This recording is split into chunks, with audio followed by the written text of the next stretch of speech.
I caught my wife with AP in our bed, and I kicked him out of my house. Oh boy, this is long. Listen up, guys, I'm a 44-year-old dude, and my soon-to-be ex-wife, who's 39, and I were once the heavyweight champs of marriage tipping the scales together. But here's where it gets wild. 2 years ago, I got a blood test that dropped a bombshell. I was on the fast track to diabetes, gout, and hypertension. Can you believe it? We were living on the edge. So, guess what? We embarked on this epic journey to transform our lives.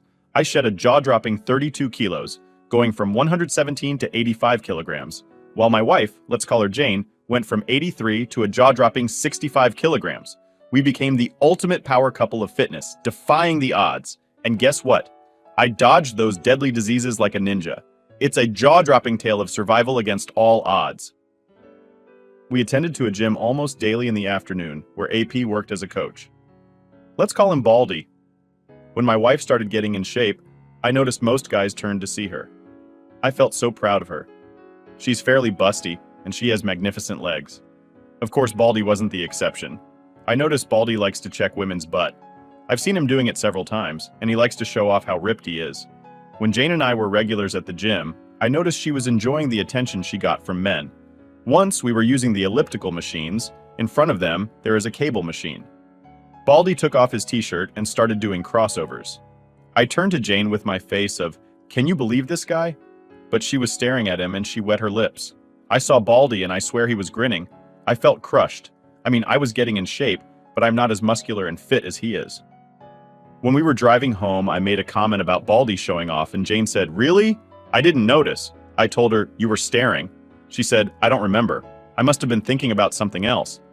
I shrugged it and kept driving, but from there on I noticed they were talking more frequently at the gym. Some weeks later, Jane was doing squats using the Smith machine. Suddenly, Baldy went to help her. Isn't he nice? He was grabbing her by the waist and I got angry. She finished the first set and I got there and told him in a not nice way, "I got it from here."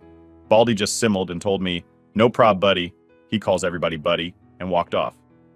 Jane knows me very well, and when she heard my angry tone, she said, "My God, OP!" I told her, "We'll discuss this at home." At home, drama blowed up. She called me immature and jealous. I told her I noticed he was trying to get into her pants. She said that she knows that, but she would never cheat on me. I said then why she let him touch her, and she said she didn't want to be rude. About an hour later, arguing, we agreed to change gym. So we went to another place to do exercise, but Jane was resentful at me in the following months. Her argument was that I don't trust her. On the third month after we changed gym, a very good opportunity opened up in my job, but in the afternoon. We discussed it, and I took it, and we had to attend the gym at different hours. I went in the morning and Jane in the afternoon. This is when it all went south. Jane's resentment increased and we barely speak. I sent her messages telling her about my day, that I miss her, memes, but she rarely replied or just, "Yes, okay, same here, ha ha ha." I was very worried and proposed couple therapy. She said I was the one who needs therapy because I'm the one with trust issues. I agreed. I was so desperate to fix our marriage that I even thought it was all my fault. So the following year, 2022, I went to therapy, but Jane's behavior didn't change. We weren't intimate anymore. She never was in the mood. I snooped to her phone but didn't find anything out of the ordinary. I looked into her car for a second phone. Nothing. I checked her phone again to see her map history. It only showed me housework house gym house. Whenever I tried to talk to her, she just said she feels that she's having a 40s phase. It'll pass. I never had any evidence of cheating, so I continued working and worrying. We live in a condo. The security guard, a very cheerful man called Mr. P, greeted me. We chat a lot. He was touching his shoulder and told me yesterday he had to move a heavy sofa, and he has some pain today. I was sympathetic, and he dropped the bomb. "Maybe you can arrange a meeting with your massagist." I told him, "Who?" He said, "The guy who came yesterday to massage Mrs. Jane." It took me a second to process this. I told him, "Do you have a video of him?" I think he noticed I was pale and hurried to show me. Guess who? Baldy, of course. He has come a few times to massage my wife. I took the day off and started investigating. I asked a coworker for his car, and in the afternoon I followed Jane. She parked her car at the mall where the gym is, and there is Baldy waiting for her. They giggle and behave like a couple. Kisses, hugs, and I feel nearly to tear. They walk a couple of blocks and go into a residential area. I tried to follow them with my phone ready to record, but the guard stopped me and asked, "Can I help you?" I just said, "What a nice couple. Do you know them?" He said he thinks they're newlyweds, but can't tell me anything else. I called Jane but never answered. I went to her car in the mall and wondered why that place doesn't show on the map. I dial again and I can hear her phone inside her car. That's why. I also found out Jane hasn't attended the gym in 8 months. I didn't know that the previous night was the last day I slept with Jane in the same bed. I returned the car and went home and called my parents. Fortunately, my dad answered and I told him everything. I was crying and he comforted me and told me to get evidence. Obviously, my marriage is over and I need all I can gather while he'll contact one of his friends who is an excellent divorce lawyer. Jane called me when saw the 2 missing calls. I just told her I was already at home and she told me, "I'm on my way from the gym, my butt is killing me." Yeah, I can guess. When she saw me, she asked, "What happened? Why did you cry?" I don't know how, but I was mentally focused. I smiled and told her I got the flu, that's why I left work early. "Don't come near me. It might be the bug, I'll be tested tomorrow. I'll sleep in the spare room." She agreed. I cried silently and didn't sleep a wink. Nearly midnight, I heard her giggling. I guess she's messaging Baldy, but I didn't find any evidence of contacting another man. Then it hit me. Why didn't I see it earlier? I bet AP is disguised as one of her female coworkers. In the morning, while Jane was in the shower, I took her phone and created a session in my laptop and put her phone back in the same place. We both can unlock our phones. The session works while the phone is close to my laptop or in the same Wi-Fi account. Then I saw it. Under a female name, the profile picture was a dumbbell. I entered and most of the conversations were deleted. I guess they use work words as code in case I snooped. "Can you deliver the papers in my desk?" I know she doesn't have a desk at work. "Going to the meeting, where are you?" On the top of them, "Boss is in his office. He's clueless." Pretty clever. I guess I am boss because I know her boss is a woman. Jane got out of the shower and saw me. "You look worse. Why don't stay with your parents?" I denied the idea, thinking of getting evidence. After Jane went out, I contacted my dad and gave me the name and number of the lawyer. I called him and explained everything. He told me the captions I took from my laptop are useless. They don't have any factual evidence, since is not AP's name. And she was smart enough to leave pieces of conversation that looks pretty innocent. I can take pictures of them at the mall, but she can argue they are just good fellas, and I can't invade into the residential area without permission because it might get me into more trouble. At work, I was in zombie mode, thinking how to get evidence. I might install secret cameras in my house, but Baldy rarely goes to my home, and Jane might find them. Unless I'm out of the picture. I texted Jane and told her I'm positive of the bug, and I'll stay at my parents' because I might need help. She liked the idea and told me she would miss me, but she'll call me every day. When I hung up, I called my dad and my brother. When I got home, she had already packed a suitcase for me. She was so eager of getting rid of me. I told her I'll take my laptop, and then I checked her messages. "Boss will be out of the office. Want to come to my desk?" She sent this message almost after I told her I was positive to the bug. "Good," she bit. We didn't have dinner, no kisses, no hugs. I noticed her watching her watch twice. From the door, I told her, "I'll miss you." I was expecting her to shut the door on my face, but she walked me to my car, and I was gone. My dad and brother were outside the building waiting for Baldy to appear, but he didn't show up. After half an hour, I thought, why did she walk me to my car? Of course, because Baldy was already inside the building waiting perhaps inside her car. It would be very suspicious if her massagist came at this hour. I came back, hurried to my house, and entered silently. I heard music coming from the bedroom and the moaning. Next to the door there is a sofa. His and her clothes were on it. I put my phone to record and opened the bedroom door, and there she was, my wife, the love of my life for 11 years in all four, and Baldy behind her. I got a very good seconds of both of their faces when they saw me open the door. Jane screamed and covered herself with the blanket. Baldy went alpha male, immediately walking naked towards me. I took a shot of him doing raw, my wife. He yelled aggressively at me, "Why don't go for a walk, buddy?" I hit his throat with my hand opened. I saw this movement in the Mel Gibson movie Ransom. The next second, Baldy was coughing and gasping, kneeling on the floor. I yelled, "Get out of my house!" and kicked him out. I threw his clothes at him when my dad, brother, and Mr. P were arriving to my house. I told them, "I'll take it from here," and closed the door. Jane was still on the bed covering herself. She was trembling. I told her, "I have never hurt you, nor will I. Get dressed, I'll wait for you in the living room." While I was waiting, I sent the video to my lawyer, and he answered, "I'm sorry for you, but jackpot." A few minutes later, Jane showed up. She couldn't see me in the eyes. I started recording the conversation. I asked why. She didn't answer. "Was I such an awful husband to you?" She started crying but didn't answer. "Do you love him?" She shook her head but no words. I stood up and hit the table. "Say something, Jane! Damn it!" She opened her eyes wide and started trembling again like a puppy when is scared. I have never yelled at her before. I sat and talked calmly. "My lawyer will contact you for the divorce. Get a lawyer." She finally spoke. "We can fix this." "Fix what?" Our marriage was over since Baldy was on the picture, and you choose him over me. It was a mistake. No, it wasn't. It was a choice. You chose, and this is the consequence. What did you think would happen when I find out? Silence again.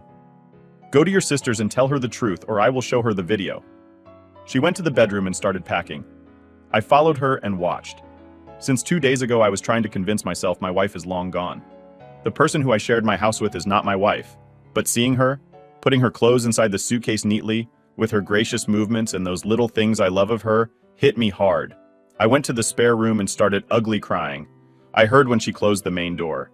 She picked her clothes that were on the sofa. She made the bed where I caught them and I dropped on the floor. So much later, I called my dad. He told me Baldy wanted to press charges, but Mr. P told him he didn't sign in, so he's trespassing. The condo can sue him. He dropped it and went out. My nosy brother pressed his ear on the door, and my dad took him from the other ear to his car. I was exhausted. The previous days I didn't sleep well, so I almost passed out on the spare room.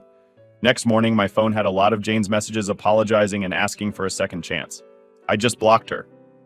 My SIL called me. Apparently Jane hasn't told her what happened, just that we're fighting. I guess it's good my file is not alive to see Jane's behavior. She was the youngest and his favorite.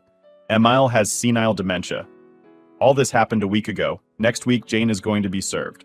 Update. Hi everybody, I'm back with a juicy update. You'll enjoy this as much as I do. I'd like to cover some points before start the update. First, I want to thank everybody who contacted me and gave me advice, congratulate me, or just to let me know they care. I've read from other posts that the support you get is mind-blowing, but it's the first time I experienced so much care from strangers, from the bottom of my heart. Thank you. Second, as you can guess, English is my second language, so I messed up in some sentences and confused prepositions. Sorry about that. Also, I wrongly said Jane was doing sit-ups. She was doing squats third. To those who think my story is fake, you are entitled to think whatever you want. I just hope my testimony helps someone in the future as much as others have helped me. Fourth, about how I hit AP. It was not a fancy ninja punch, just a chop in the throat that, frankly, it was lucky I reacted before Baldy did. I won't lie, seeing him on the floor coughing felt great. Fifth, some of the readers found a post I made in Ask Reddit a month before D-Day. It never got it posted because I didn't understand the rules of the community, and today it isn't important anymore. A quick summarize. Jane and I were trying to be parents, or 10 years. On the 8th year, we saved enough money to buy 3 opportunities in the most expensive and successful reproduction clinic here in my country. All 3 failed. Jane started her affair during the 3rd one. That's the clinic where my blood was tested, and adding the history of diseases from my family. They gave me the probabilities of developing diabetes, gout, hypertension, and having strokes. I should thank them. Someone mentioned that Jane intentionally aborted in the 3rd shot, because it might be AP's baby. Well, that's not possible, because for her it's almost impossible to conceive naturally. The embryos were fecunded in vitro, and then implanted directly in her womb. I tried to repost my question, but she came and told me, I don't want to have kids anymore, so I dropped it. I'm sure Baldy doesn't have anything to do with her decision. This is important for later. Let's continue with the update. It's been 12 days since D-Day. What have I been doing from there? D-Day +1, Fry. I had a nice chat with Mr. P. He confessed he faked his shoulder pain. He just wanted to warn me about Baldy. Also, he told me a very nosy neighbor saw when I kicked Baldy naked from my apartment. Surely in a week all condo will know my situation. My brother came to help me change the lock of the door. When he left, I felt so alone and cried a lot. I called my job to ask for a day off. At night, I spoke to my lawyer. He said he's making the divorce papers. He couldn't start until he had the evidence. So my divorce will be divorce by mutual consent. That's smoother than uncaused divorce. That's longer and pretty nasty. Also, he told me not to share the video. Jane will be served in 2 weeks. Sil called me, but I told her to AKS Jane why we're divorcing. D-Day +2, Sat. Sil came and I showed her the video. I drove her home and saw Jane's car. When I got home, I still felt crushed and cried some more. D-Day +3, Sun. I visited my parents. My mom cried with me. She really loved Jane. My dad had a chat with me about my money, properties, and stuff.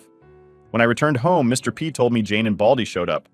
I guess they are going to make public their relationship now that the cat is out of the bag, but strangely they came at different times. Jane came in the morning. She parked her car and saw mine wasn't there. Tried to enter my house, but her key doesn't work anymore. Then she asked Mr. P if he knew where I went. He didn't know, and told her Mr. OP gave me this for you, my attorney's card. She kept it and left. Baldy came in the afternoon and first asked to see Jane. Mr. P told him Mrs. Jane, emphasis on Mrs., doesn't live here anymore. Then asked to see me, and Mr. P told him Mr. OP is away, no idea when he'll return. And he left.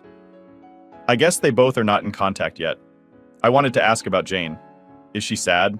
Did she look healthy? Did she ask about my well-being? But then I remembered D-Day and just thanked and say goodnight to Mr. P. When I got home, I cried a lot again. D-Day +4. Mon. I didn't want to, but something I learned from all you champions is to hit hard the gym. So I looked for a new gym near my job and had a good session. I felt pretty good. Then I returned to work. At home, I didn't cry this time and start taking out all Jane's pictures. D-Day +5. 2. Had a meeting with my lawyer to review my assets. Fortunately, my dad made Jane sign a prenup, so she can't touch anything I had before we got married. My house mainly. All remaining stuff gets divided 50-50, and I can get a compensation for her adultery. As compensation, I'm gonna take out alimony. I can fight for all this stuff, but everything reminds me of her, and I want to start anew. When I left home, I heard whispers. I turned my head and saw two neighbors that immediately pretended they didn't see me. They walked in front of me and greeted me. I knew this would happen. After that, I went to the gym and work. This repeats all week, so I'm gonna omit. D-Day +6. Wed. Nothing interesting. I only have FB as social media. I ignore all DM asking me to contact Jane. I closed it and opened Reddit and had a nice time reading about all you champions that overcome what I have been experiencing. I felt better, so I thought of sharing my own experience. D-Day +7. I started writing. I posted it before going to the gym. When I was at work, it amazed me how many people were reacting to my story. I answered some comments. D-Day +8. Fry. I was reading comments and answering all morning. I was smiling. Feels good to be appreciated. 2 comments stuck in my mind that I didn't think about. 1. Report AP to my old gym, and 2. My home is tainted. I need a fresh start. So before I went to the gym, I looked for real estate agents to sell or rent my house. I'm not comfortable here anymore. I haven't entered to my bedroom since D-Day. I've been sleeping in the spare room. I don't want to live like this. D-Day +9. At. Since Jane would come and bother me, I decided to spend the day outside. She did come, then she visited my parents and brother.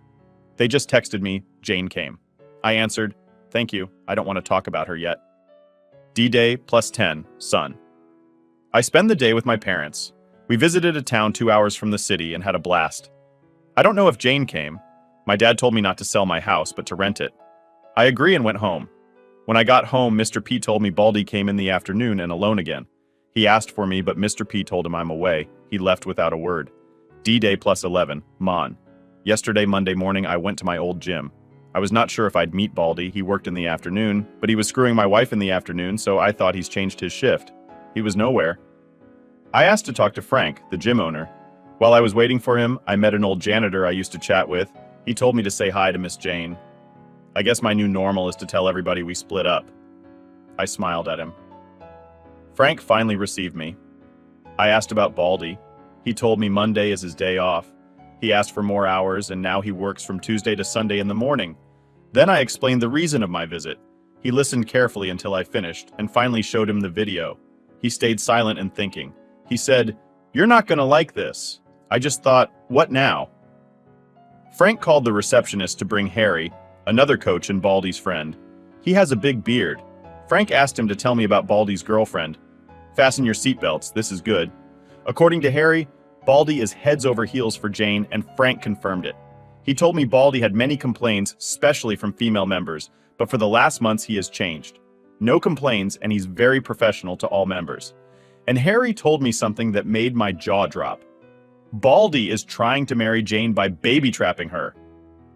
I was processing this information when I felt something starting from my chest. It climbed up my throat and finally blowed up in my mouth. I laughed. I swear I was Joker madly laughing. I even teared a bit. Frank and Harry were very confused. I thought, oh sweet karma, thank you. After I calmed, but with a big grin on my face.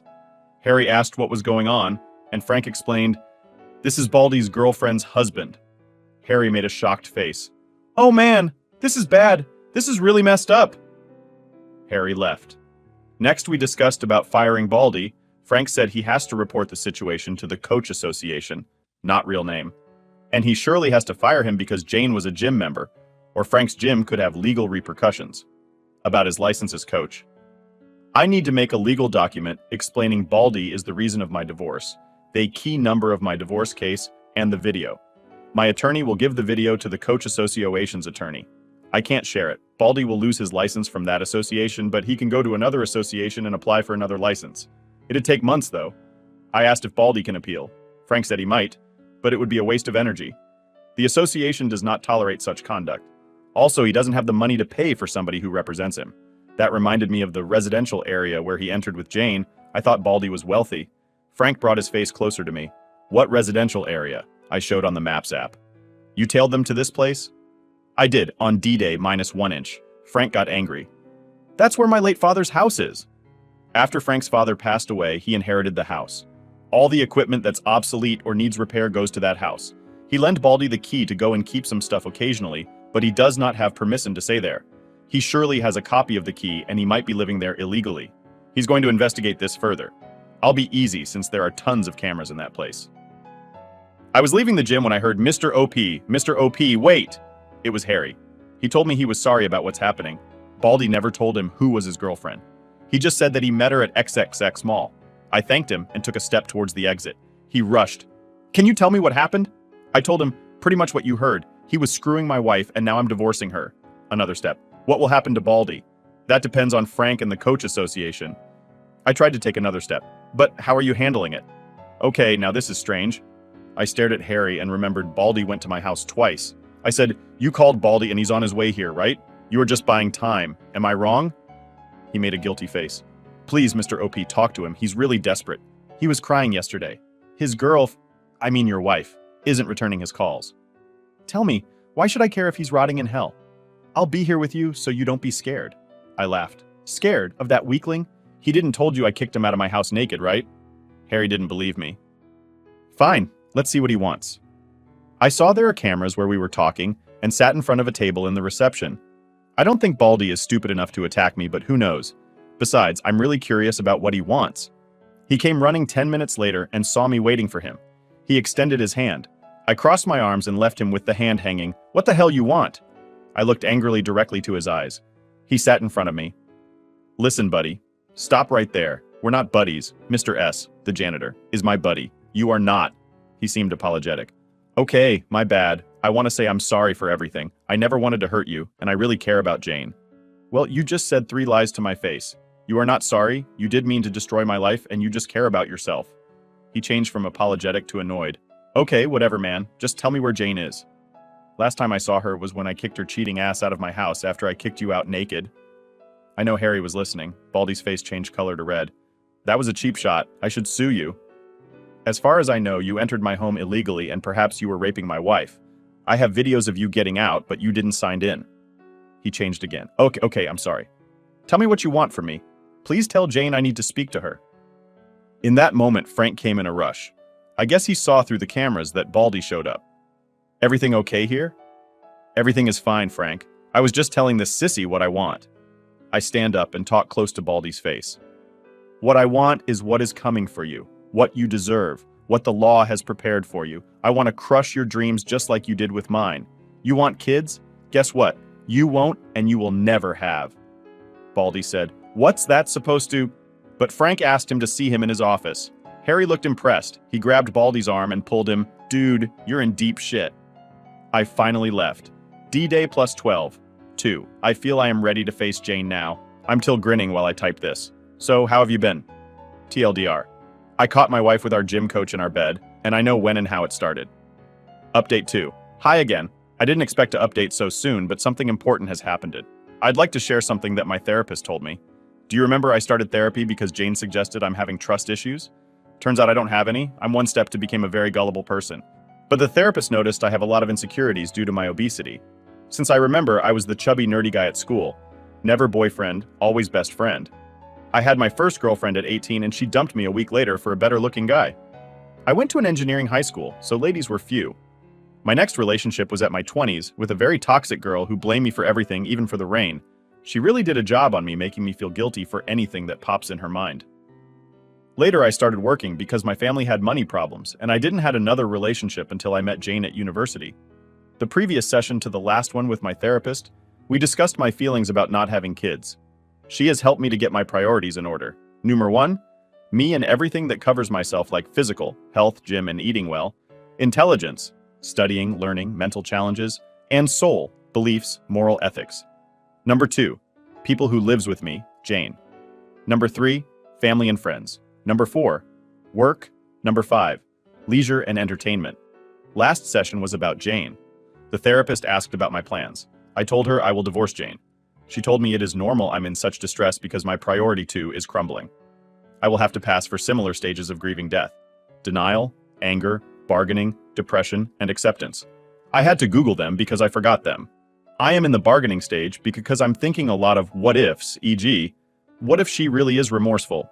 What if we're the golden couple who will survive an infidelity? But the reality is that I will never trust her ever again. It will kill me knowing she's at home alone doing God knows what when I'm at work. Torture for me. Depression is a dangerous stage in my case because it can lead me to gain weight again. I should stick to the gym and watch closely my diet.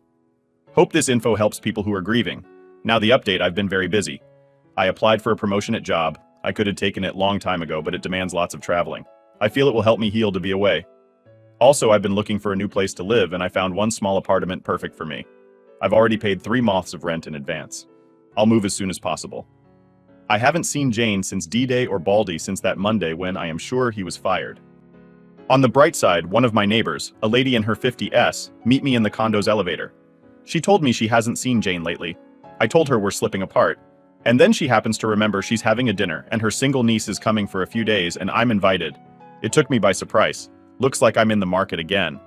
My attorney told me Jane was going to be served last Friday, but we had some festivities in my country, so she was served last Sunday morning at my in-laws' home. The following Monday, somebody, Jane I guess, slided a letter under my door. 3 sheets back and front from Jane, mainly explaining about what led her to cheat. Here we'll introduce the second villainess in the story. A co-worker will call her Flirty. I've met her sometimes at Jane's work events, like Christmas or anniversary celebrations. She's really thin, almost skinny, and usually wears a lot of makeup. Also, she thinks every man wants to sleep with her. One time she told Jane I was staring at her. I did once, because I could see her ribs, and I thought she was unhealthily thin. Anyway, according to Jane's letter when she lost weight, Flirty approached her because she wanted them to be best friends since they are the 2 hotties at work. That's when the brainwash started. Flirty made her think she deserves a better man. She's entitled to. She told her I was a pathetic man that will try to own her now that she's hot. When the incident with the Smith machine happened, Flirty said Jane, See? Didn't I tell you? He wants to be your owner more than your husband." Jane bought it, and due to Flirty's manipulation, she was resentful to me for months. When we attended the gym at different times, Jane met Baldy accidentally at the mall, and he approached her. She confessed she had a crush for a guy similar to Baldy before I met her. She never told me that before. They went for a bite and they both flirted. Jane showed Flirty Baldy's picture from FB, and she told her she'll be a dumb B** Toch if she didn't F him. Besides, her pathetic husband, me, doesn't compare with that Greek god. She had the opportunity. She was eager to, so she did. Baldy took her to his house that coincidentally is close to the mall where they ran into each other, so she doesn't know that's Frank's dad's home. All this happened 9 months ago. Flirty is a professional cheater. She told Jane how to cover her tracks, the work words code, to hide Baldy's contact and to hide her map tracking historial. She even told her that changing her phone password is stupid because I'll immediately suspect. Jane noticed Baldy hated when she talked about me, and as punishment he made hickeys on her body. Now I remember she started using pajama to sleep because it was cold.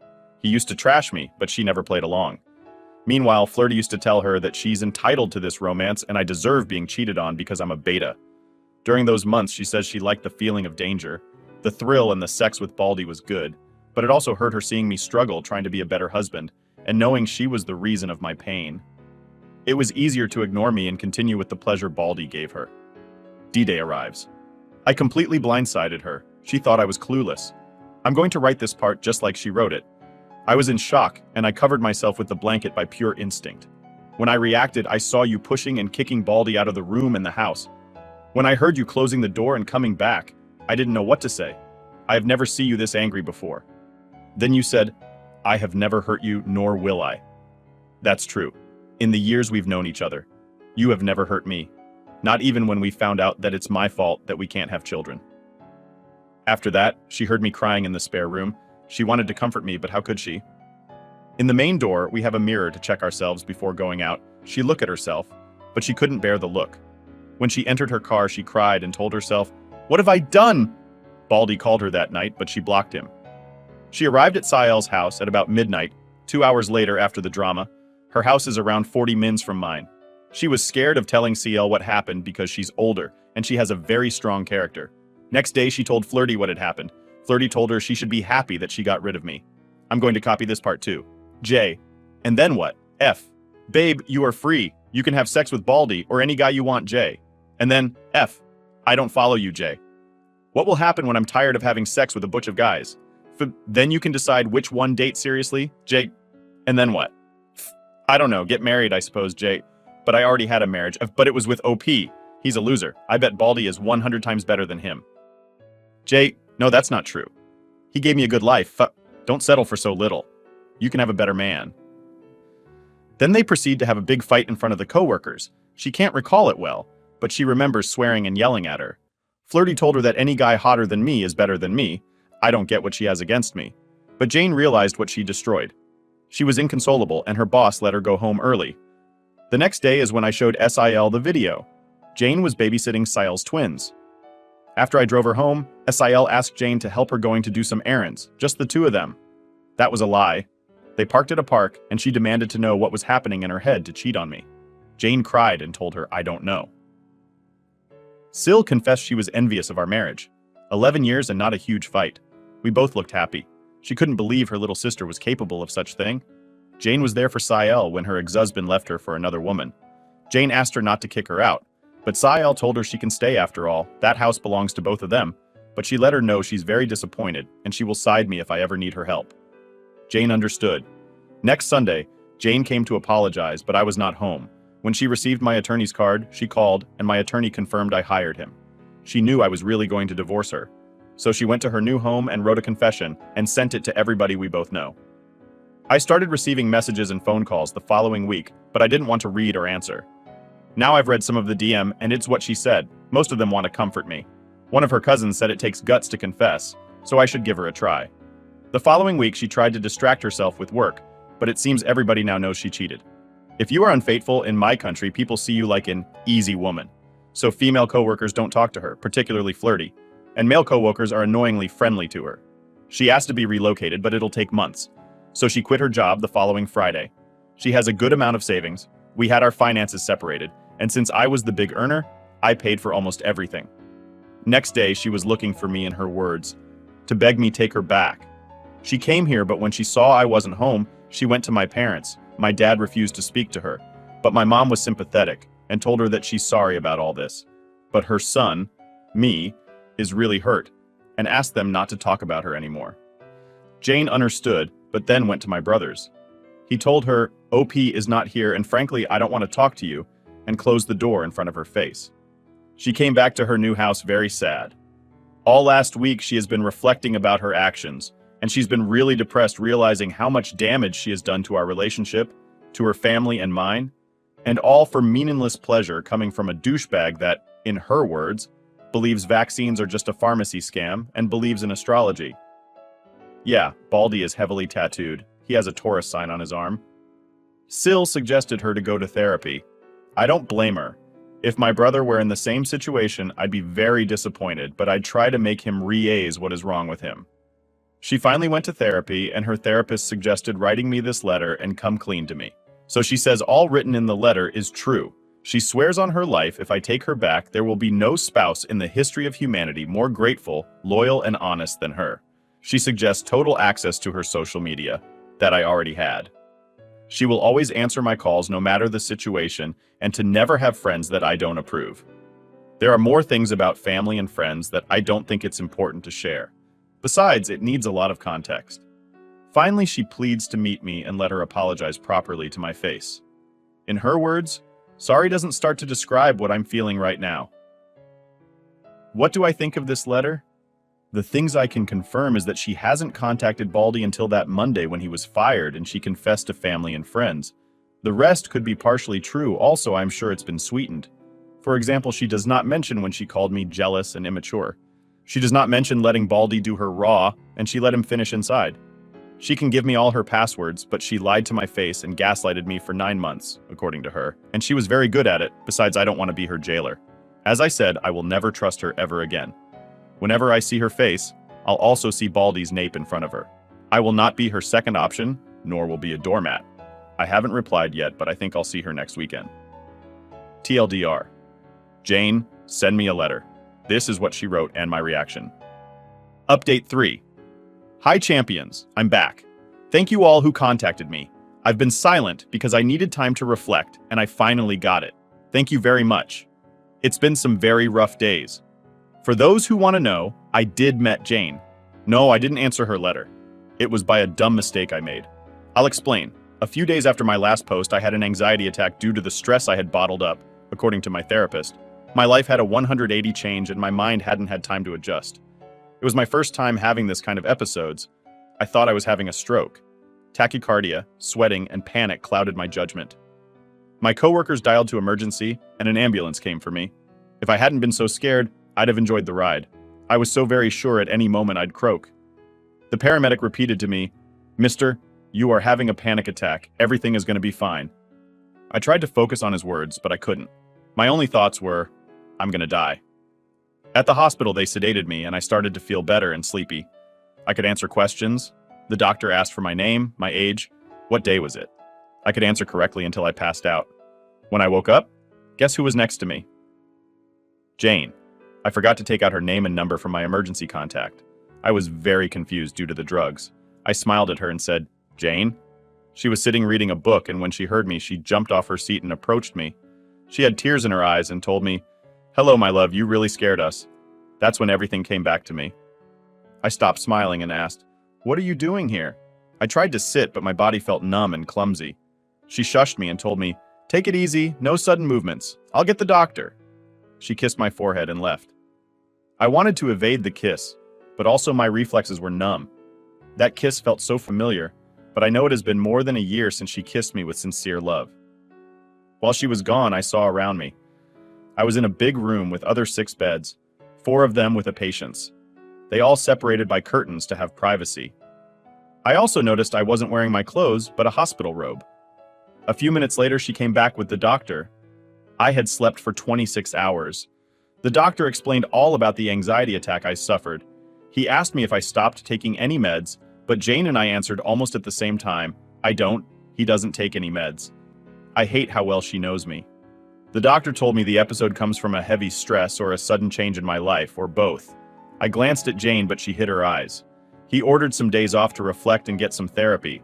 I told him I'm already on therapy, but the doc said I need to see a psychiatrist. My therapist is a thanatologist psychologist, so she can't prescribe meds. He told me that I must be hungry, and the next day I'd be discharged, and he left. It was 8 p.m., so Jane had another hour until visiting hours were over and she didn't look like she wanted to leave. It felt awkward, and that feeling leads me to chatter like an idiot. So I asked, "You said you scared us. Who are us?" She smiled. I bet she knew I couldn't resist to talk. "Your parents and me, they were here in the morning." "Did they leave?" "Yes, they are expecting my call." "I'll talk to them tomorrow. You can leave. I want to sleep." "But your dinner, it's almost here." When the doctor mentioned I must be hungry, my stomach grumbled. I didn't eat a thing for 26 hours. A few minutes later, a veteran nurse came with a tray on a cart. She asked Jane to manipulate the bed so I'd be in sitting position to eat. I don't know what kind of face I made because Jane was amused and staring at me while the nurse arranged the tray in front of me on my bed. I'm an ex-glutton guy. She said, "God, I love you so much." I glared at her again and asked her one more time to go home, but the nurse got really mad at me. According to her, Jane sponge bathed me and she even shaved me. I didn't notice until she told me. Finally, she asked Jane to feed me because I was still coming out of the meds. I told her we're getting divorced, but she said that's not her problem and I should be thanking her, she's been here to help. And I am a very ungrateful person. Then she left. I refused her help and tried to eat even though my movements were very clumsy. I was making a mess with the soup and Jane begged me to let her help me. I felt like a spoiled brat making a tantrum. I just said fine and let her feed me. I never felt so vulnerable before. She behaved very maternalistic and affectionate. I could have a close look at her. She wasn't wearing makeup. I saw more lines of expression, and also, she has crow's feet now. I felt better after I finished eating. She took the tray out of the room. She was in good mood. I saw a patient in front of me, a man in his 50s, checking Jane when she went out and came back. I'm not surprised. She was wearing a coat and jeans, but she's very pretty. I didn't like the feeling of being in debt with her. When she sat down, I said, "Thanks for being here." She looked me in the eyes and smiled anytime. She tried to comb my hair and my forehead with her hand, but I could reject her this time. She looked hurt, and I didn't say anything. She tried to grab my hand, but I removed it and she said, "Can we talk, please?" I remained silent. There are only 2 reasons for me to at least be cordial to her. The twins. They weren't baptized when they were toddlers, but after SIL's ex went away, Jane and I supported Sil and the twins. I love those 2 little rascals with all my heart. When we babysitted them, I told Jane this would count as parent training for when we had our owns. That will never happen.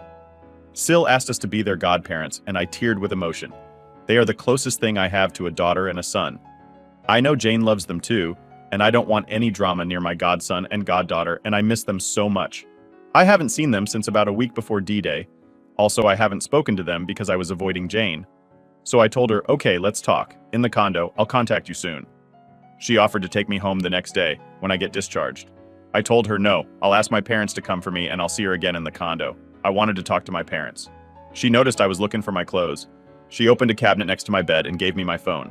I looked at her suspiciously, and she made her guilty face again, meaning I am sure she snooped my phone and she admitted it. We didn't utter a word. That's the language we developed by being married 11 years. I don't care if she snooped. I have nothing to hide.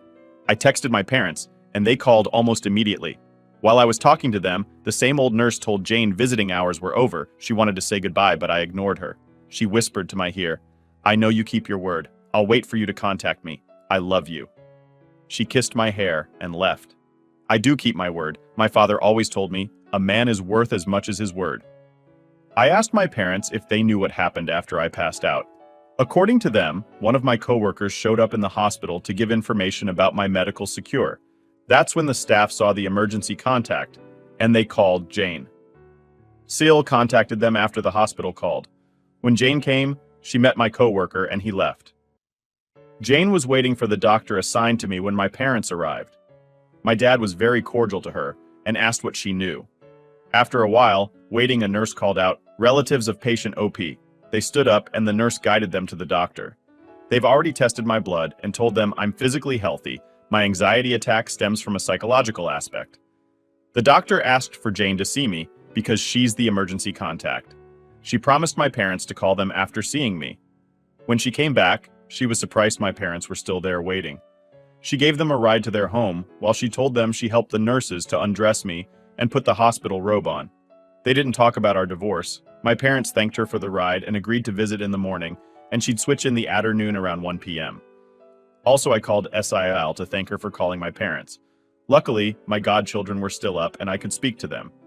They were drawing "Get Well Soon" cards for me. I promised to visit next weekend. Next day, it was Thursday, I was discharged from the hospital. My parents took me to my new home.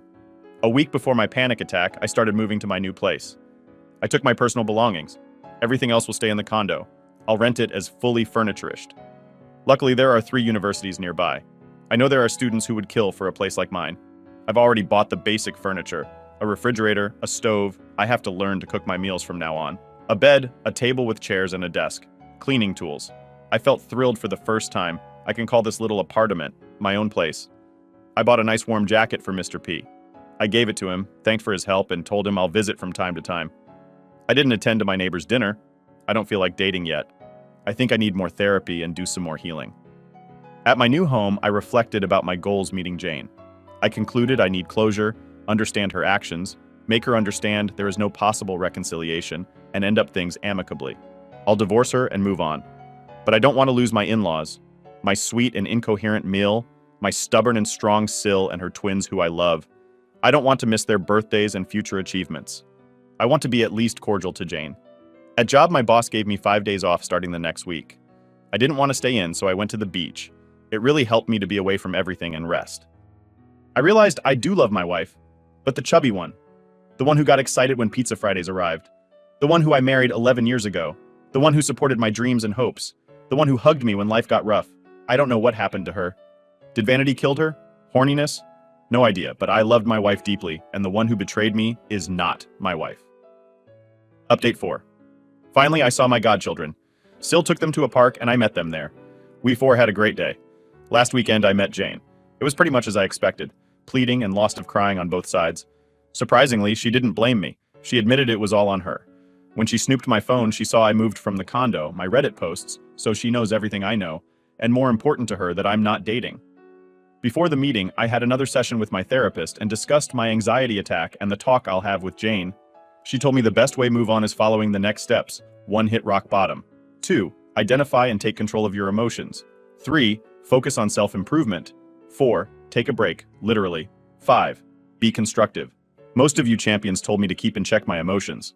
I am sure I'll get angry, sad, anxious. I mustn't let it cloud my words and judgment. Also, I'm prone to have another anxiety episode. My therapist mentioned some techniques of breathing that really helped me. Let's move to last Saturday. I asked Mr. P to check if she's alone. She came on time, alone and stunning. New short dress, high heels, that she hates, but she knows I like her wearing them. I won't lie, my heart skipped a beat. She smiled at me when I opened the door like she was so happy to see me. I remained calm and expressless. She opened her arms, expecting a hug, but I made her a sign inviting her to come in. I offered tea. She loves chamomile tea. She accepted, and I made myself a coffee. We sat in front of each other, the table in the middle. I took out my phone and started recording. I tried to write word by word and using boxing references, but it's too long and crude. I gave up. I'll give you a summary. After some dumb chit-chat, she made me feel awkward again. She told me she's read my post and the waterwork began. She said the Jane who made me suffer is gone now. She says that the thing called affair fog is real and she can't believe what she did to me. I told her, then you know I think your letter has been sugar-coated. She said all she wrote is true, but I mentioned I think it is BS that Flirty brainwashed her. She's 10 times smarter than that 403. I demand her to tell me the truth. She went silent and I raised my voice. No, Jane, you are not allowed to be silent again. I had to breathe because I was getting angry. You have to come clean to me right now. I know more than what you wrote in your letter. Sadly, she admitted she wanted to F Baldy. She admitted she loved the attention she was receiving. And when she saw Baldy devouring her with his eyes, she felt thrilled and aroused. She confessed it began before the elliptical machines incident. But a week before, when I was changing clothes in the showers, and she was waiting for me outside, Baldy chatted with her, and he was flirty, and she couldn't believe he'd come on to her. She cried when she told me this. I asked, is that what it takes for you to throw your morals and ethics away? A strong body and a bird brain? From that moment, I refer to Baldy as bird brain. She said she was really stupid and selfish and that she gave me for granted, but she assures me that this was only physical, never emotional. She swears she never said to him, I love you, and I'm the only owner of her heart and her body. I breathed and regained some composure. I told her, it's been about 3 months since we had sex, and last time I could tell you weren't into it. I bet you were longing for bird brain. She says that's not true because according to her, she can't bear a life without me. I said, I don't believe you. You had a good income. You could easily sustain a decent life with bird brain. She repeated she doesn't love him and he was just a toy. I called BS one more time and reminded her when I saw them in the mall. I'm gonna copy this part. OP, I saw you at the mall with him. Hugging, kissing like when we were engaged. She was fidgeting. I'm so sorry. OP, tell me the truth. You do love him. She shook her head. I liked how people stared at us. But I don't love him. OP, seems like you were the perfect couple which would never happen with us, right? You loved the attention which you would never have with a person like me. Jay, please don't say that. OP, why not? It's true. It is. I don't perceive myself as an attractive man. I'm the kind of guy anybody wouldn't look twice. Jay, no, you are the man of my dreams. I only want to be with you. OP, if you love me so much, then why cheating? What did he give you I didn't? She couldn't answer the question. I repeated it, and she covered her face with her hands, and finally admitted she considered Bird Brain's body more attractive than mine. Another jab. It was something I expected, but damn, it hurt. Jay, I swear I had a moment of weakness, and I hate myself for that. OP, one moment?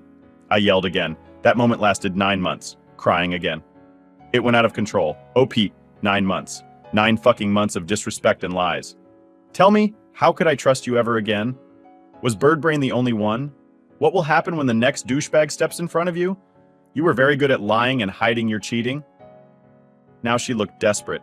I'm telling you the truth. I know you have no reason to believe me, but I've reflected. I've seen my life without you and I'm so sorry. I'm sorry I cheat on you. I'm sorry I lied. I'm sorry your family hate me. But most of all, I'm so ashamed I hurt you. I beg for your forgiveness. I'm here to come clean and fix things so we could be together again. A lot of tears fell from her face. Before D-Day, I'd give an arm to ease those tears. Today, I only felt anger. I think you are not getting it. I can no longer trust you. I can't be your husband anymore. There's no way I can forget you in that room with him. You texted him the very same day I told you I was going to my parents and you were ready to get rid of me. My God, Jane. Half an hour after I left, he was inside you and raw. And you even let him finish inside. Why? By this moment, I was crying too, and I forced her to answer. She looked defeated. She said it made Birdbrain more excited and she liked it, and since she can't get pregnant, she thought it didn't matter. I swallowed saliva because I felt a huge knot in my throat. With trembling voice, I asked, "What else?" I was fishing for more information. I didn't expect to hear what was coming. Jane couldn't see me in the eyes. She looked down and said, "He made me beg him to finish inside." This was an uppercut to me. I couldn't speak for several minutes.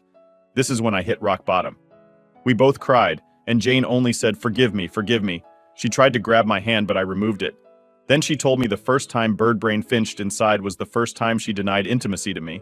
She felt dirty and didn't want me to be tainted. I felt disgusted. I almost throwed up. She swears that's when Birdbrain became more demanding and threatened to come and tell me everything because he thinks Jane belongs to him. I couldn't utter a word. I could still feel the knot in my throat. I wiped my tears with my sleeve. I used our signs language to tell her that her makeup was running. She went to the bathroom and I could catch my breath to calm down a little. While she was away, I could confirm there's no way I'd take her back. I'm so disgusted, I feel like I was gutted out. But also I knew I needed to know this. I needed to know how deep the rabbit hole goes.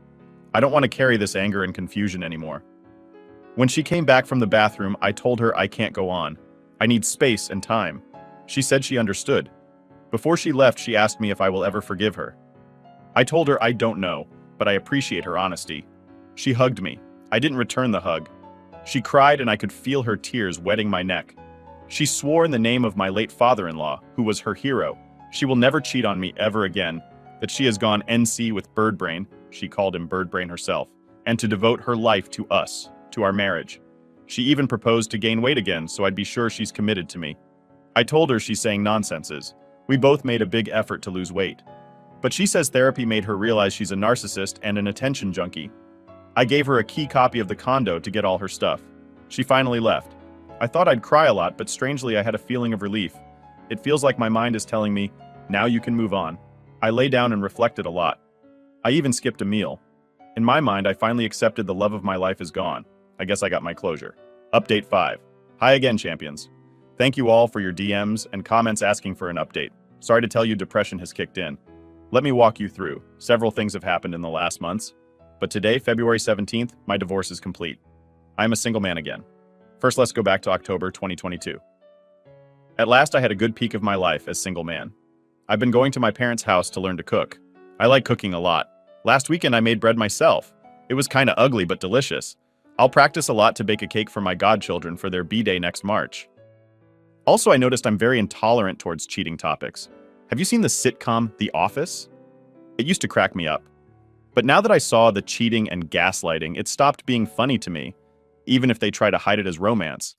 I can't tolerate it. I bet none of the writers have been cheated on. I spoke to my attorney. He mentioned Birdbrain's sue proceeded, and that reminded me I wanted to have a chat with Frank. Long story short, I met Frank, and he told me Birdbrain was fired the same Monday I met him. And yes, he was living illegally at Frank's father's house. Since Birdbrain was his employee for years, Frank made a civic sue for trespassing, meaning he can't be near Frank or any of his properties for the next 5 years. If he does, the cops will be involved. I asked if Jane would be sued too, but he said Birdbrain confessed she was unaware of all the situation, and that she just went to the house to exercise with his guidance. They used the repaired equipment to exercise. Besides, Frank assumed Jane and I were still together, and he felt he owed me that. Frank is very cordial and friendly. He was cheated on in his youth, so he has zero tolerance on the topic. He gave me something. He said, "You're gonna love this." He showed me his phone. It was a soundless video from one of his CCTV cameras. It took me a minute to recognize it was showing the gym's cafeteria. All tables are empty but one. There is a man sitting with his back to the camera, then a huge muscular back appears, and I recognize Harry walking towards the man. I ask, "Is that?" Frank nods, and I continue watching. Harry puts his hand on Birdbrain's shoulder, then Birdbrain covers his face with his hands. I can tell they are chatting, and finally both men walk towards the camera, and Birdbrain's face can be seen clearly for a few seconds. Sad expression, red eyes, and tears on his cheeks. The video ends when they are out of the screen. We both laughed. I said I'm going to put this video as my screensaver. It was taken the day before Birdbrain was fired. I've gone to my first session with the psychiatrist. He said I have signs of depression due to my anxiety combined with my insecurities, so he prescribed a soft antidepressant pill daily until next session. At the time, I didn't feel any different. Also, I started taking kickboxing lessons. My coach told me I have good reflexes, but I have a long way to go. Jane took all her stuff from the condo. She also took our marriage big picture. My brother's friend gave me a good idea. I'll sacrifice the living room to make another bedroom and make the dining room and kitchen a common area. So it will have 3 bedrooms. I hired a guy to take care of it. My attorney informed me Jane has her own attorney and he requested a meeting. I asked what I have to do and he told me to play along. He'll do all the talking, I just have to agree. Unless my lawyer thinks they make an unreasonable request, he'll ask for a timeout to discuss it. The following week, the meeting took place at Jane's attorney's office. Jane was stunning and very quiet. She was trying to steal glances from me. After the proper introductions, her attorney, M50-ish, mentioned since I've already refused to pay alimony, the issue concerning to her client won't be mentioned. Jane's adultery. My attorney said that's fine if it is listed for the record, which her attorney reluctantly agreed. Then they proceed to split our assets, which was pretty fast because I don't want anything, and Jane said she has taken everything she treasures. Besides, we didn't have expensive stuff. Finally, her attorney asked for 5 sessions of marriage counseling and added if I agree and attend with an open mind and honesty, his client guarantees a smooth divorce. My attorney reduced them to 3 and NC between sessions. I made a worry face to my attorney and he kicked my foot under the table, meaning to play along. I saw Jane, and she was making a face I've seen when she really wants me to do something, so I made my face of, okay, you win, and she smiled. Marriage language again. Later I asked my attorney if MC is necessary. He said it is. Because the judge who will be assigned to our case may agree with Jane since she's making the attempt of reconcile while I'm not. Or the judge may agree with me and ignore it. So, attending to MC is a necessary risk. I said she was the one who cheated. He told me I've already asked for a compensation, and the judge will overlook her adultery. The judge has the power to divorce us right there, or she may order more counseling and or a period for reconciliation. It's like flipping a coin. Moving on to mid-October, we attended to the first session. We sat on big sofas, one in front of the other, and in the middle, the counselor. Let's call her Dolores. After hearing all the background and the main point of our divorce, she asked both of us what we expect. I said I just want to be amicable but still want to divorce, and Jane said she wants to reconcile.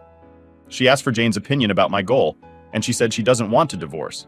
She has never stopped loving me. I was about to argue, but the counselor asked me to not interrupt. Then she asked me about Jane's goal. I said I don't think we can reconcile because I don't trust her anymore and I think she's in love with AP. This time Jane wanted to say something, but the counselor asked Jane to not interrupt.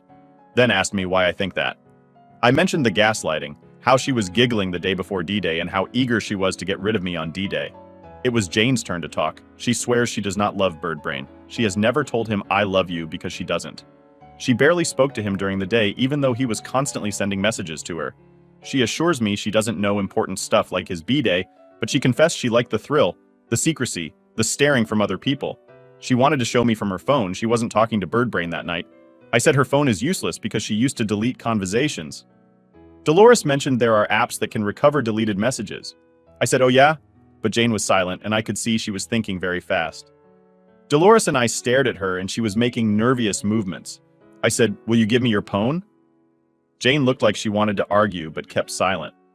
I said, you are still in contact with him, aren't you? Jane almost screamed, no, I swear, but...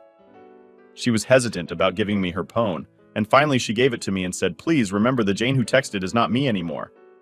I said, what does that mean? I beg you, don't make me say it. I was in the fog. I asked Dolores about this affair fog. She told me from her experience it looks like the judgment is clouded by the excitement and focus on a new relationship, so the subject's mind can't comprehend or just ignores the consequences of their actions. It varies a lot from person to person. Jane told me, OP, I'm deeply sorry for all I texted to him. Now, I can't understand why I was so disrespectful to you.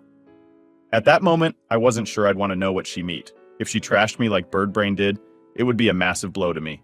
I confided her everything about me. Next, Dolores asked me what it takes for me to reconcile. I told her there are two major obstacles I don't see how to overcome. No. One, she lied for a long time and I can't trust her anymore. No, two, I can't be intimate with her ever again since she gave her body to another man. This made Jane tear. She says it was purely physical, like using a dildo. Besides, she swears bird brain wasn't very impressive at all. I reminded her my reason number one. She insisted, almost desperate, "OP, I have never made love to him, you are the only one." I just felt angry and yelled back, "And that's why you didn't touch me for the last months?" Dolores asked Jane her reasoning to cheat on me. She spoke about she being the chubby girl, bullied and ignored. She was very lonely when she was a teenager. At university, she was friends with some girls, but they tend to leave her behind. If it weren't for her great grades, they would have completely ignored her. Then we met, and it was like finding a twin soul. When she lost weight, all her fat went to very strategic places that made her look voluptuous. At first, it was scary when men stared at her, but when Flirty and her friends told her she's hot and beautiful and that she must be confident of herself, that's when she started enjoying the attention, and her ego went to the clouds when she saw a bird brain staring at her too. She told me, "You don't know how it feels to be ugly." I told her I do. I lost count of reactions and friend zoning. At job, female colleagues made a list of handsome male colleagues, and I didn't figure in it. I am still unattractive, and I didn't care because I had a person who loved me. But that person traded me for a better-looking guy. That sentence made her tear again. I belong to an ethnicity very bullied in my country, associated to poverty and ugliness. I had very hurtful nicknames, and according to my therapist, that's what made me gain weight, like an armor to protect my wounded ego. Dolores asked me if I can see she's remorseful. I said I can tell she is, but just because she's been caught, not for her cheating. Jane said she knows she screwed up. That's why she confessed to all people we both know. Dolores was specially interested in this confession and asked Jane why she confessed to people unaware of our marital problems. She said she knew she deserved a punishment. It wasn't enough my anger and cold shoulder. Many people called her and berated her. She listened to every word, every insult, and every swearing. Syl can confirm she did. She has lost friendships, and mostly my relatives have disowned her, but she gladly took that bitter step if it would help to reconcile with me. I was out of words. Dolores told me most unfaithful people tend to hide their cheating as a negation mechanism, but Jane didn't. She owned her mistake. That's something I should give her credit for. I asked what would have happened if I still were unaware, if today I were still clueless. She said Bird Brain was getting very aggressive, and he was demanding either he or she tells me about the affair. He used to scare her saying something would happen to me, and she was afraid what he would do. I scoffed. In her own words, "I think you finding out was the best thing that could happen." It made me react and realize how screwed up I was. I told her I know Bird Brain is in love with her, and she already knew. That's why he hates me and used to trash me, and he was demanding to disrespect me in my own house. He knew if I was in the picture, Jane will never be his. Dolores asked me, "What does your wife win asking for this marriage counseling? If she's so in love with Bird Brain, wouldn't she be eager to divorce you sooner? Why is she making all this effort? I must remind you, she has already lost her acquaintances' respect." I couldn't answer. I know I'm not her meal ticket. She had a very decent job and she can get another one easily. She's not homeless nor disowned from her sister. Then I said, "For the sake of the argument, let's say we reconcile and we live together again. What would happen then?" I doubt everything she tells me. Every time I'm not looking, I'd suspect. It'd be torture for me. Jane said, "I know it would be difficult, but I'd never give you reasons to doubt me." I responded, "You wouldn't for now, but what about in 2 years when the dust settles? When I have signs of trusting you again and another douchebag catch your eye or stares at you?" Jane kneeled in front of me, looking me in the eyes. "I'd never hurt you ever again. The two most devastating experiences I recently had were when I received the divorcing papers and thinking you may have been badly injured when they called me from the hospital. If you give me another chance, I'll always remember this 2 times I thought I lost you and devote my life to make us happy." I was out of words again, so I just scoffed again. By the time the session was over. At home, I checked Jane's phone. I noticed Bird Brain is still blocked. I unblocked him and a lot of messages came. "Babe, are you okay? Babe, call me.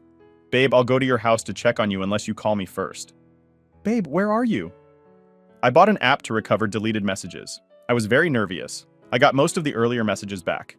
The older ones were difficult, so I got a few of them. I was expecting she being disrespectful to me, but she tries not to mention me. I found some sexting conversations, but knowing Jane, she didn't enjoy it. Bird Brain uses rude words a lot, and Jane hates that. He called her babe and some other ridiculous pet names I didn't even dare to use when we were in the honeymoon phase. Lots of I love yous from him, but I didn't find a single one from Jane. I felt some relief and then punched myself because I shouldn't feel that. Also, as Jane said, Birdbrain used to mock me. He called me fatty, pathetic loser and little girl. Whenever he mentions me, Jane just said, I don't want to talk about my husband. In the most recent messages, I can tell whenever she didn't play along. Birdbrain got angry, and he told her he was on his way to my job to tell me everything while she begged not to. Obviously, it was just a bluff. He doesn't know where I work. I looked for the messages at D-Day-1 and she didn't texted him. No call records either. I snooped some more and saw she was messaging to a chat group with Flirty and 2 other girls that night. They are hilarious. Some of their comments made me chuckle. At D-Day+1, Jane was kicked out of the group. The next MC session, it was related to our past. Dolores asked how we met. It was at the university. We both were in the library doing homework. I had the last copy of a certain book. Jane asked me for it because she had to go home early, but I also had to go to my job, so we needed it and I told her we can photocopy it. We were in different careers, but we had the same teacher, so the assignment was the same. We chat while we were in the line. We hit it on and I noticed how beautiful, intelligent, and kind she is. She just thought I was a good person. I lent her the book and I got the photocopies. That way she had to return the book to me and we would chat again. I arrived late at work, but I felt it was totally worth. We were friendly until I invited her out, but she turned me down. From there, I just greeted her in the hallways like a friend, but I didn't make a move on her. Suddenly, a week later, she invited me out. I babbled a yes and we started dating. Next, Dolores asked what made us fall in love with each other. In my case, it was when I took Jane to eat Japanese food for the first time. She was clumsily trying to eat using the chopsticks until she had enough and said, "Fuck this!" and she pierced the meat and ate that way. I'd never heard her cursing before, so it made me laugh and I said, "I love you" for the first time. Jane took longer, but she says it was in a trip we both took. She knew it was going to be our first time being intimate, but she had cold feet because she thought it would disappoint her father. Also, she was scared. She thought I would get mad and didn't tell me. At night, she started crying and apologized to me. I told her I'm not mad, and if she didn't feel ready, I understand. I want her to trust me and feel comfortable with me. We cuddled and slept. She realized she felt secure with me, and that was the first time she told me the L word. That session, I didn't got angry nor yelled, and I had a nice time remembering good old times. I gave Jane her phone back. I told her I believe her she's not in love with Birdbrain. She took her phone, smiled at me, and left without a word. She really is respecting my NC request. The following Sunday, one of my cousins, let's call her Karen, threw a Halloween party at a bar and she invited me. No disguises were required, so I groomed and attended to the party alone. Karen was one of the many people who received Jane's confession. She wrote her that she'll introduce me a very hot date, so she introduced me to a friend of hers, a woman in her late 20s, very attractive. Let's call her Princess. I greeted her and then I saw it. She made a face I've seen several times, like if I had a giant booger dripping from my nose, a face of disgust and disappointment. I usually don't care about it because I had my beautiful wife. At that time, I was eager to know how much I've improved myself. Seems none since 18 years ago when I met Jane. She never gave me that look. She always looked happy to see me. That's why I fell fast and hard for her. Immediately, my defense mechanism acted, and I wanted to keep my distance from Princess. But Karen sat us on a booth, and I tried very clumsily to chat, but she barely responded. She took her phone out and texted while I tried to maintain conversation. Another guy came and told her, "Here you are, I didn't know you were coming, want to dance?" She looked at me and said, "You don't mind, right?" I said, "Go and have fun." I saw them getting lost in the crowd while I kept thinking, so he didn't know she was here, but still he was looking for her. I bet she texted him, "Come and save me from this creep." I looked for Karen. It took me some minutes to find her. She was talking to Princess. Before they noticed me, I clearly heard her saying, "You said he's a catch." "He is," and Karen saw me. They immediately got quiet. I said I'm not feeling well and I'm going home. I told Princess, "Sorry for not meeting your expectations." She shrugged. Karen had daggers in her eyes. When I got home, I thought she just was some materialistic witch, but she moved some dark old feelings from my youth. I couldn't stop them coming for me. I'll be alone from now on. Childless, wifeless. I'm a very unattractive man. It will be very hard for me to build another relationship. I'm almost 45 and alone, a total loser. I had another anxiety attack. My therapist told me what to do. I got under my sheets covered from head to toes. I was crying, trembling, and sobbing. I don't know for how long until I woke up very early in the morning. My pillow was wet because of my tears and sweat. My head hurt, and I sat on my bed staring at the floor for almost an hour, lost in my dark thoughts until my alarm rang. It was time to get up, but I didn't. I felt out of energy. I didn't go to the gym. I sat on the shower floor to sob and I went to work. One of my close colleagues, same guy who lent me his car, noticed I was very quiet and slow. He told me I looked sad and I finally understood depression has kicked in. The following day, I received some texts from Karen apologizing for her friend. I ignored it and tried to go to the gym, but I felt like my energy was cut in half or less. I was tired very quickly. I didn't complete my session and went home. The following Tuesday, I took my godchildren trick-or-treating with CIL. In Mexico, we do this on November 1st and 2nd. I cheered a bit, but when I got home, I felt down again. The third and final session was 3 days after Karen's party. I arrived and tried to make a good face, but I failed. It took some minutes to Jane to notice I was not the same. She asked me if I was okay. I faked a smile and said I'm fine, but she stared at me and I couldn't see her in the eyes, and she asked Dolores if we can reschedule because OP is not well. I insisted I'm fine, but Jane said, "That's a lie, I can tell you're not fine." Dolores asked me what I am feeling. I didn't want to look weak in front of Jane, but then she said, "He's sad." I looked at her surprised. She sat next to me and asked, "What's wrong?"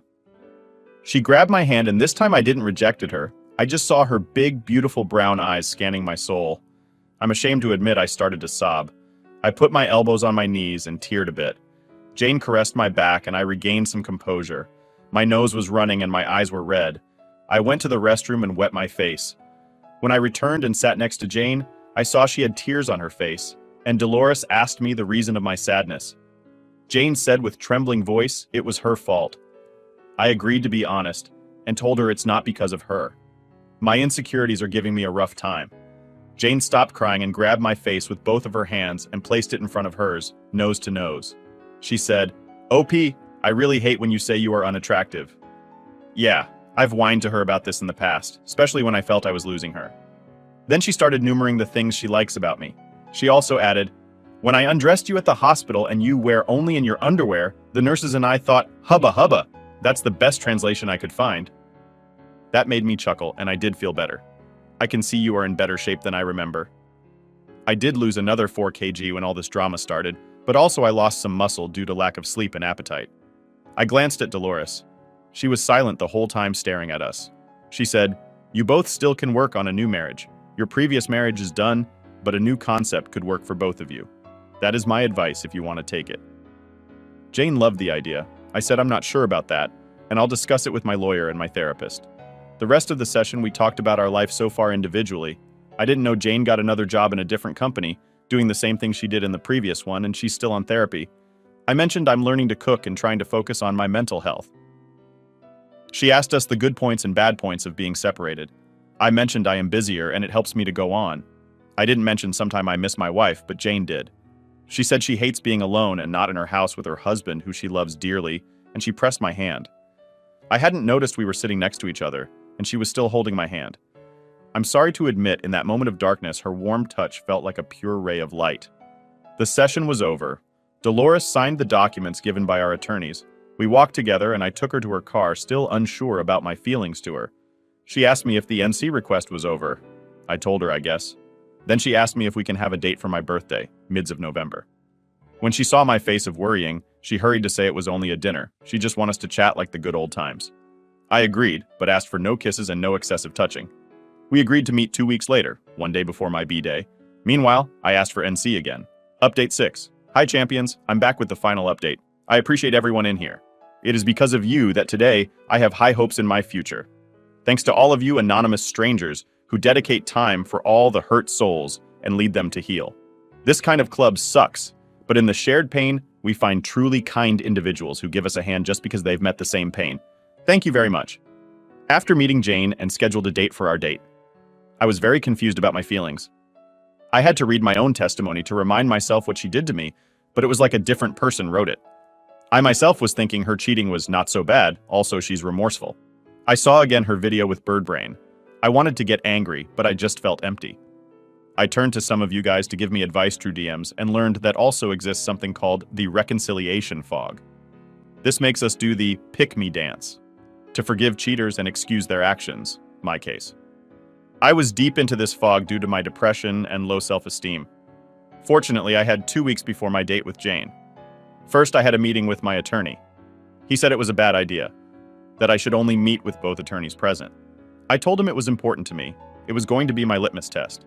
He said, "What if she's recording you and presents it as evidence of reconciliation?" I told him I'm still not sure what I wanted to do. That's why I need to see what happens. He shrugged and said, "You won't be the first one having cold feet, but if you still want a divorce, you need to evade any reconciliation topic and no signs of affection." I told him I understood. In the first week, I had an appointment with my therapist and my psychiatrist. My therapist suggested adopting a pet. It can help me to relieve my depression. I loved the idea because animals tend to like me for some reason. So, I went to a shelter and adopted a dog. She's so joyful and intelligent. Her name is Samantha. She's a mixed breed, medium size. I went nuts buying things for her. Toys, a leash, a collar with her name, a nice warm bed. She did help me to cheer up. My godchildren love her. My psychiatrist doubled my dose of antidepressants and prescribed a drug to ease compulsive thoughts. My parents, psychiatrist, and therapist gave me the same advice. In short words, do what will make you happy. But I didn't know what would make me happy at the end. I needed something or someone that would smack me back to reality. It came from the last person I'd think about. I didn't attend to my last 3 kickboxing classes since Karen's Halloween party. My coach, Abraham M. 40ish, was pissed at me.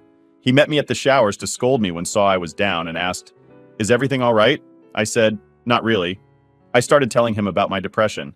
He has a son currently dealing with the same and told me to meet him for some beers. So after class, we went to a bar close to the gym, and I told him all about Jane and Birdbrain.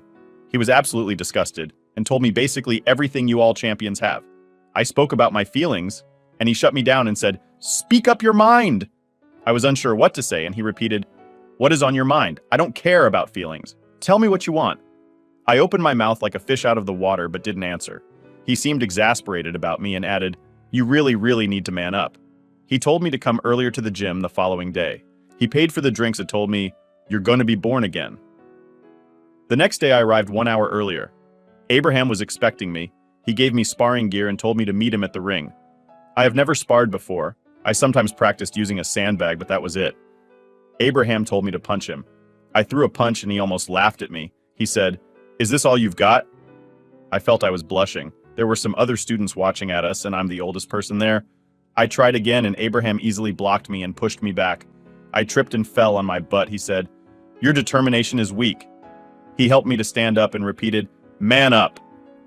I heard somebody chuckling, and I felt mad. I took it more seriously and tried again and again and again, but I wasn't able to hit Abraham once. I know he was going easy on me. I was tired, and he told me to come the following day to repeat. He added, "You're not giving your all. Show yourself what you can do." That comment was glued to my mind all day. The following session, Abraham asked some boy to record the sparring using my phone. Once more, I didn't connect a single hit. Finally, we watched the video while he gave me his opinion. My movements were clumsy, slow, and weak. I could protect myself from some of his blows, but my reactions looked like I was panicking. I felt embarrassed just watching myself. Abraham told me to man up, and I must do whatever it takes to punch him at least once. I admitted to myself I wasn't putting enough effort to kickboxing. I started watching videos online. I decided to add an extra hour to my training. At night, I was watching the sparring video, studying my movements, and thinking what I should do differently. I cleared my study to make space for shadow sparring. I was so obsessed about showing Abraham my determination that I absolutely forgot about my problems and my date with Jane. By the 5th session, I was able to predict some of his movements, but still I was slow. I noticed the people watching were incrementing. Later, somebody told me there was a bet going. By the 7th day, the miracle happened. I saw his fist moving towards my chest, and I knew what to do. It was just 1 second. My body reacted with precision and speed. I punched him on his ribs. I was very glad. But then I saw something black, and the next thing I noticed is my face touching the floor, and Abraham shouting, "Give him some room." I turned my body up. I saw that everyone was on the ring, and Abraham kneeled next to me and told me not to move. Somebody came with a first aid kit. My nose was bleeding. I was dizzy and asked, "What happened?" Everybody started talking at the same time. They were excited and joyful. Abraham was apologetic and told me, "You did it, man. Sorry. It was a reflex."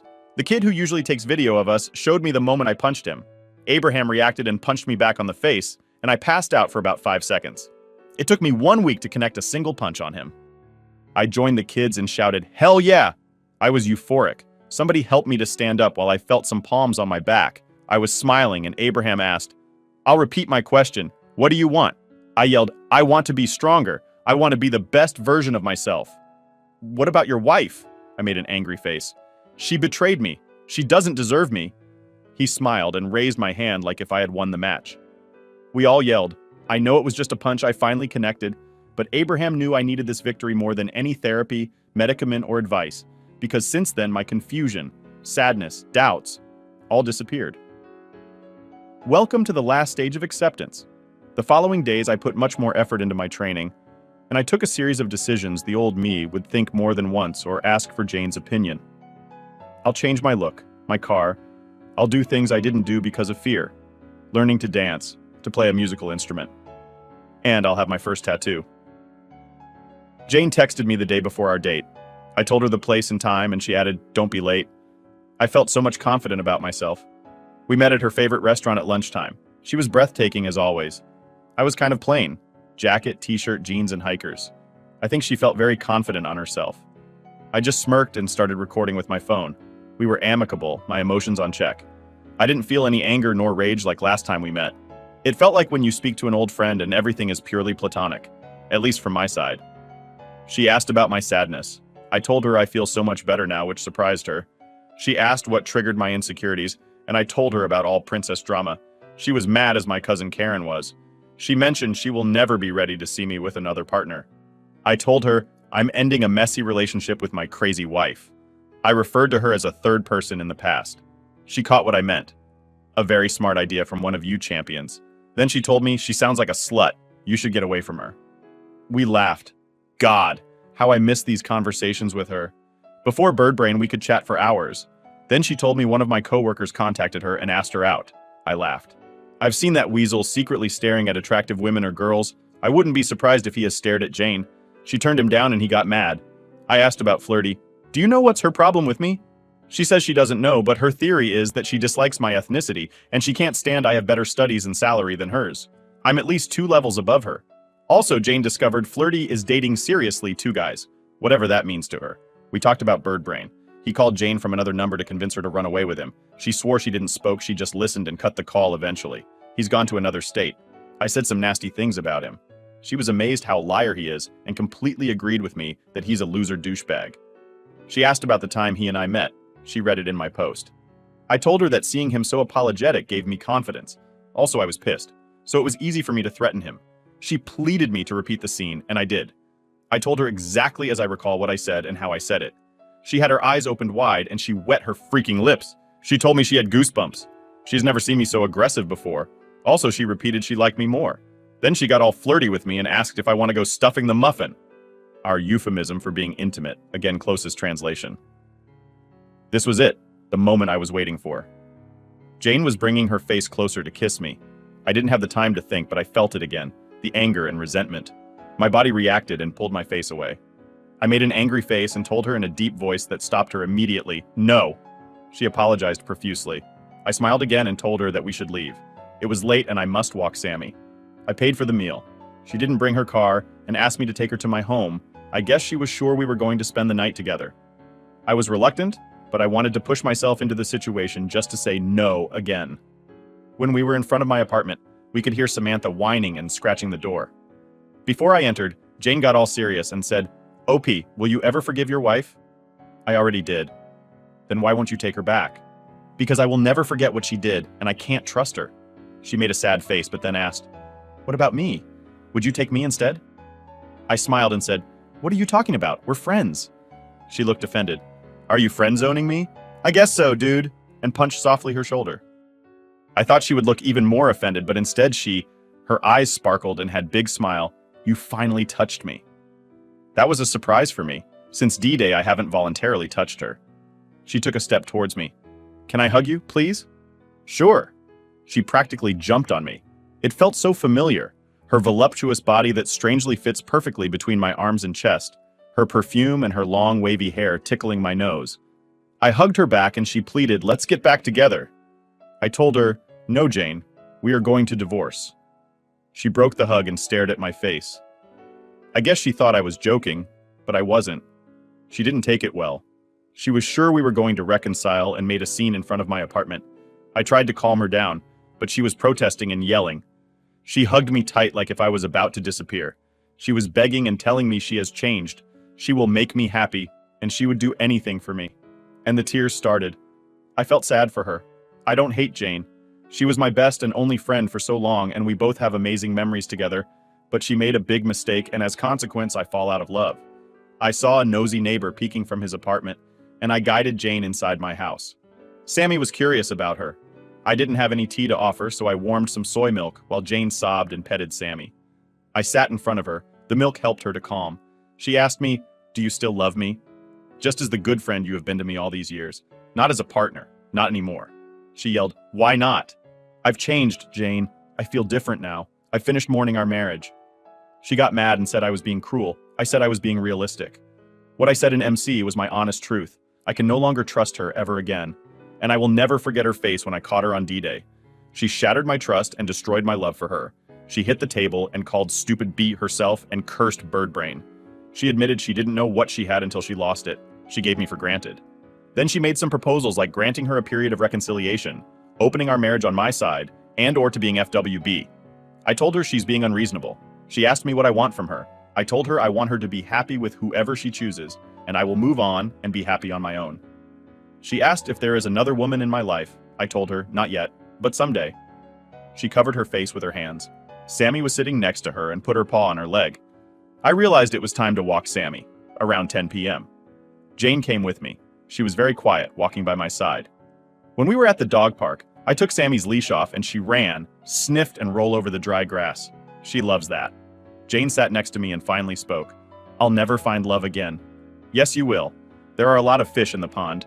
She told me at her new job 2 coworkers have asked her out. Both are married. I asked, "Have you reported them?" She said it's not possible because they asked for a friendly going out, and that's very innocent from HR point of view. I asked if she's sure about those guys' intentions. She said both have their eyes glued to her breasts. So, she's sure. She placed a picture of both of us on display like assholes repellent. I laughed. She didn't laugh. She said she seriously thinks she'll be alone from now on, luring scumbags. She can't have children and she lost the love of her life. She asked me if I'll marry again. I told her I don't think so. I may not believe in marriage again. I didn't mention I do want to have children. I sent the audio to my lawyer, and days later he told me he didn't find anything showing reconciliation, just useless chit-chat that'd be a waste of time if it's presented as evidence.